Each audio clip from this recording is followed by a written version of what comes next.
Hello guys, welcome back to my YouTube channel. So right now, I'm gonna give you an update sa third trimester ko at kabuwanan ko na po talaga ngayon. Hindi lang kabuwanan, kaarawan. Expected ko po sa LMP ko, menstrual period is February 7. So, ang calculated po na estimated date of delivery is November 14. Pero, nung nagpa-ultrasound po ako sa first trimester, nung time na yun is expected ko is 7 weeks and 3 days ako, pero according sa ultrasound ko po ay 5 weeks and 6 days pa lang po ako. So ibig sabihin late po ako ng 10 days. So dahil po late ako ng 10 days, so ang estimated date of delivery ko po is November 24. So para po maintindihan nyo po, November 14 plus 10 is November 24. So yun po siya. So ngayon po sa paggawa ko ng video na ito, ngayon po ay November 23. So kaninang mga 3:30, meron na pong lumabas na brown discharge. Hindi pa ko sure kung ano po yun. Pero first time ko po nagkaroon ng brown discharge sa whole pregnancy ko. Then, pagdating ng mga bandang 6:50 ng gabi, ay meron pa akong nakitang parang gel-like na puti or transparent o ganon. Parang mucus plug pero wala po siyang ibang kulay. Yun lang po yung transparent na kulay yung nakita ko. So, as of now, 10 PM, medyo okay pa po yung pakiramdam ko at hindi pa ko sure kung yun na ba talaga yung discharge at saka yung tinatawag nga na mucus plug. But what I am sure of is tomorrow is my expected date of delivery na po talaga. So, ito po ay for my documentation po para meron akong babalikan na video for my third trimester. So, thank you so much guys. Pasensya po sa face ko, medyo pawisin at malapad na yung face ko. So, ayun po ay ipapakita ko sa inyo kung ano po yung mga laman ng hospital bag ko. Ito pong day 1. Para sa akin, ito po yung day 1. Meron po siyang franela, lampin, diaper, 1 pair gloves or mittens, 1 pair socks, isang big case, although hindi na po siya kailangan. Include ko na lang siya. 1 long sleeve, 1 pajama, at isang hat niya or sombrero. Nakalagay na po siya dito.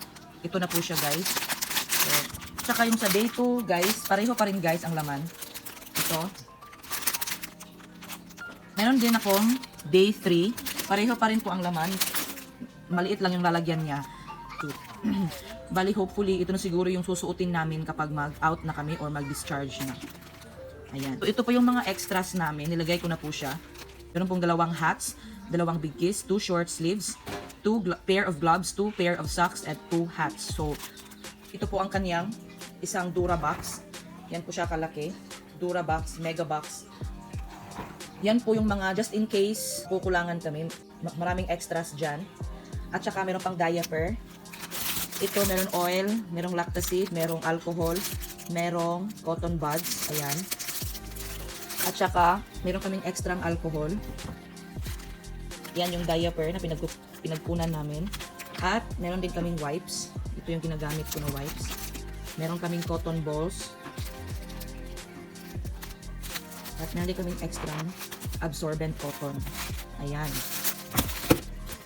So as you can see, prepared na kami guys. Actually guys, 2 weeks or 3 weeks ago pa ito. At meron din dito mga extra na mga lampin. Ayan. Extrang lampin. Ito mga extrang sandos at pajamas. Meron din extra na mga mittens, socks, at saka yung hat. Dito rin, marami siya guys. Meron ding lampin sa, meron ding franela sa ilalim yan guys. Yung merong sombrero na. Ayan. So, ibabalik na natin guys. Ayan.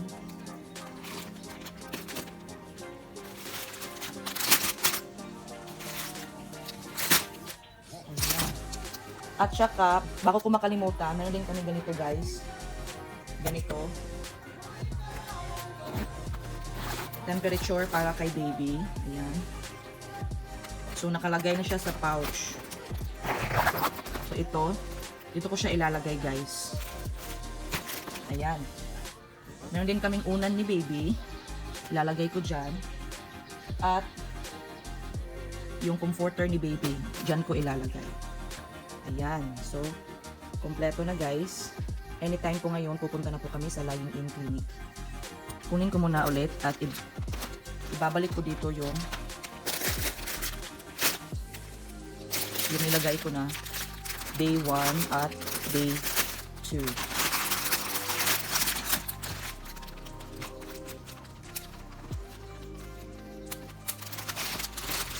Ayan.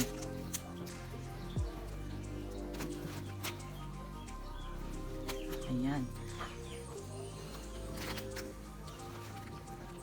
So, ayan na siya guys. So, prepare na kami guys. Ang ido-document ko ay kung ano yung dadalhin ko ng nanay ng mga anak sa lying-in clinic. So, ito po yung gamit ko. Okay? So, bubuksan po natin guys. Okay? So, dito sa packet na ito, meron akong safeguard. Okay? Safeguard. Ito naman sa kabila, may alcohol ako. May alcohol, meron din akong feminine wash. At meron din akong Magson. So, yan. So, as you can see here, may toothbrush na po ako. Meron akong shave. Meron din akong cotton buds. Meron din akong deodorant. Merong cologne at merong alcohol. Lagay ko na dyan.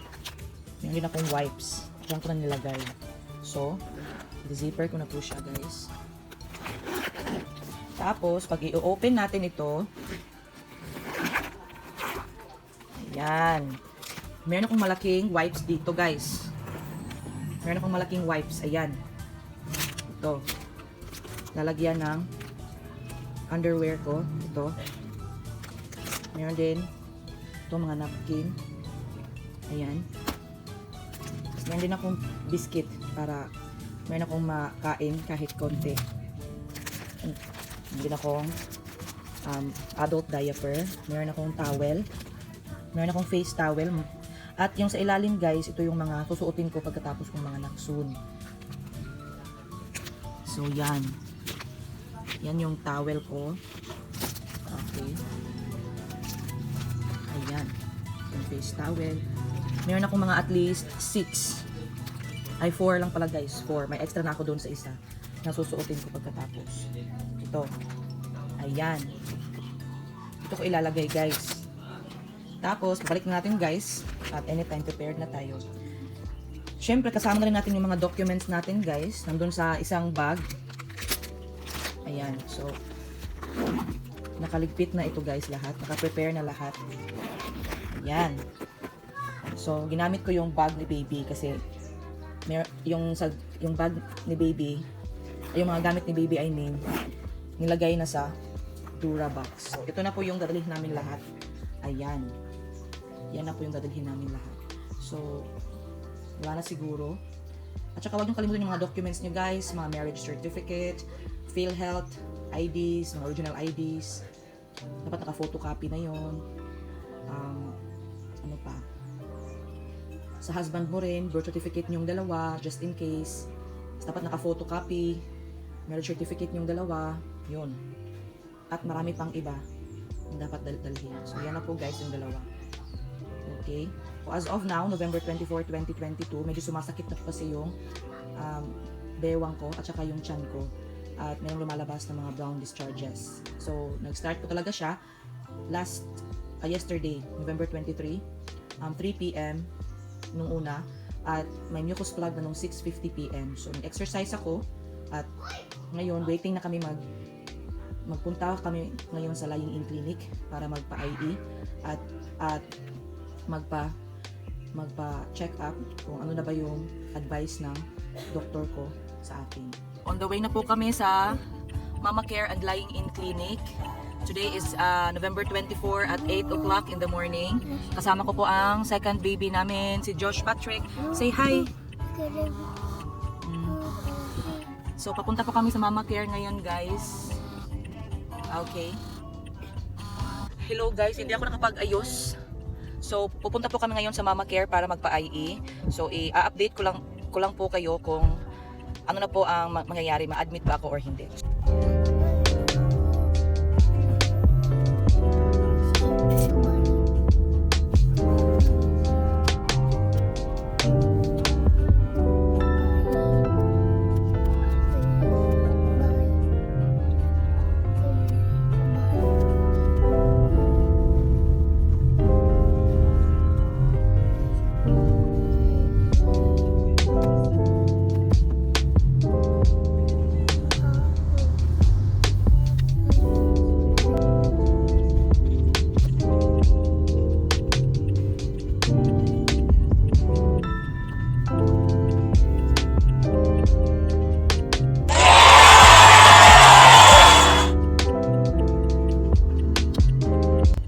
Inaan yan yung nagilhanan ako magawa sa bata.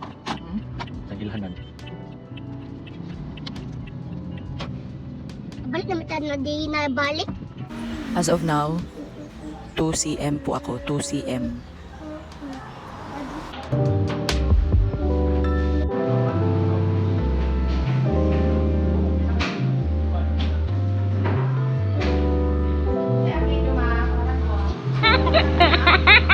So, ang update ko po ngayon, since kanina, inai ako ng doktor, so I am 2 cm.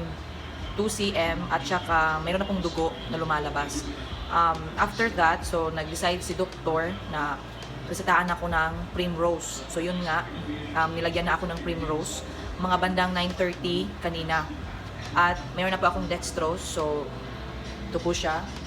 Ayan. So ang time po ngayon ay 10:30. So kakagaling ko lang sa CR dahil meron kasing isinuksok sa puwet ko. Kaya yun, after 10 minutes, nagpupo ako. At ngayon lang ako natapos. So, ito na po yung sinusuot ko ngayon. Ayan. So, hopefully, mamaya, lalabas na po si baby at i-update ko po kayong lahat. So, this is it guys. November 24, 2022. Time today is 10:30 a.m. So yung asawa ko ay umuwi muna at mayroong kinuhang gamit at bumili ng reseta ng doktor. So, I'll update you later guys.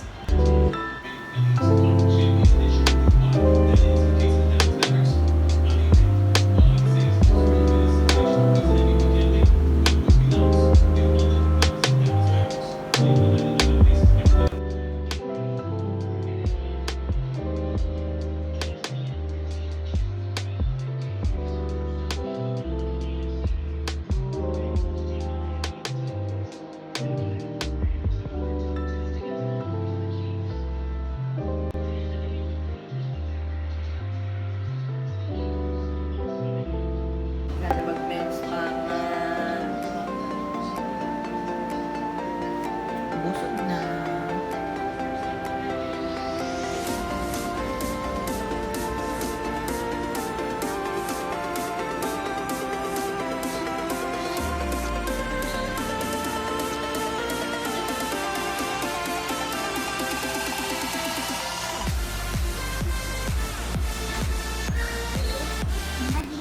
Ha?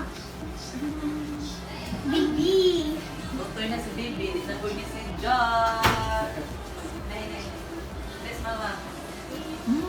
Is malaki sa No. wow. Gawin ni baby oy. Bakit sinutukoy? Ano pa rin ka tungkol? Hindi na siya pabadlog. Ikaw yan na lang siya. Tingnan ka na hidan. Diyan na niyo. Wala kang ibalis man na ma. Kayo mo naman. Kiss baby. Naman. Kaya nigawas naman si baby. Wala pa may milk pag naalis baby sa sulod. Baby. Sa mga Ipalit na siya pa. Si papapalit anak. Magka o ulan. Ano ang mga kansi ko? Ha? Magka o white baby. Ano eh? Imo na. Picture mo de, picture de. Mama, o si papa, o si tita. Pwede ka ihap di ay ilagyan baby. Kani? Oo. How many friends? Kita ni mo kung baby mo ilagyan. Okay, para nasa Mama, mama, mama. Nakalimutan ko din. Ano ma? Wala, di baby. Sa imo ko rin tahit de. Oh, may ito ba? Oo, ang tahit na. Ina. Para wala yung tita dito. Picture ni Radyo, siya si Chick. Hindi siya makapagod si Diyo. Mama, pagawas niya, mawala siya nagpalingot. Nagpani, wala. Ay, ina. Pau. Mau. Mo naman nagnaw ni Diyos. Gani, nagnaw ni Josh, no? Oo. Itong baby, siya pa si Diyos mo rin siya gnaw. Pareha. Patagay na kong tubig. Sumana pa?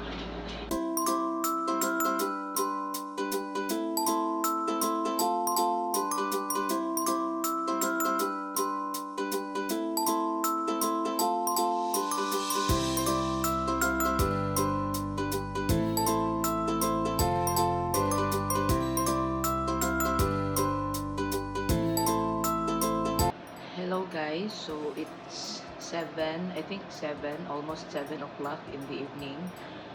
So nakaraos na rin ako guys. My baby is 3.3 kilograms. Ito na po siya guys. Yan, tulog na tulog siya. So ito na siguro yung pinakamasakit na labor na na-experience ko. Hindi ko in-expect na grabe yung sakit. I almost gave up. So, buti na lang talaga may nagda-direct sa akin na midwife. Magaling siya mag-direct at mag-instruct kung ano yung dapat gawin. So, nakaraos na rin. Thank you so much.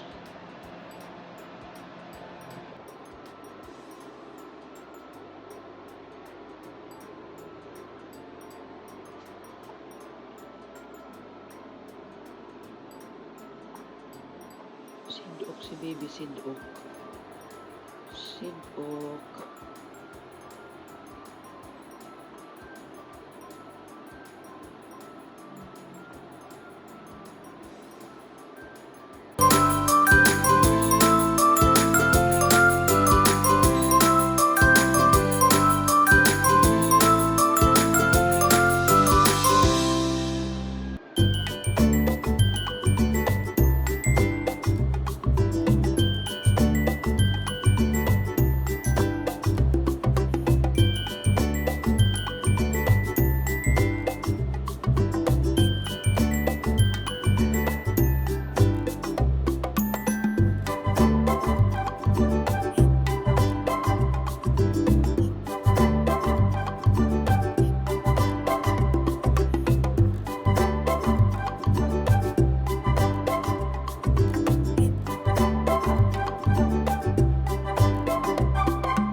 Baby John.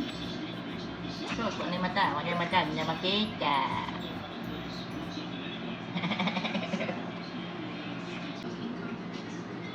So, ngayon po ay November 26. 2 days na po ako galing sa pag-deliver sa aking baby. So, ngayon po ay pupunta po kami sa pedyan niya. At yun po yung instruction sa galing po sa Mama Care and Lying in Clinic. So, nandito ang baby, tulog na tulog siya. Magpapa-check up kami ngayon para malaman namin yung mga schedules ng mga vaccine niya.